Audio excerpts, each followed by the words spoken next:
guys, good evening. Welcome to Paracali Airsoft Tactical Philippines sa Marcat, Balogan. So parahan mga nakabili ng CC Shadow sa akin. So i-review ko lang, automatic pala to guys. Akala ko noon yung CC kailangan pangigasa para pumutok. Double action pala kasi yung CC. Yung makikita nyo sa trigger, pumuputok talaga yung hammer niya kahit ano. Pag nilagyan mo kasi ng magasin, ito na nilagyan ko na ng bala, butangan ko na bala. Halimbawa, hindi pa ito nakakasa.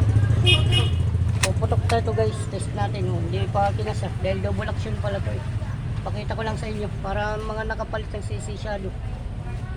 Test fire, firing.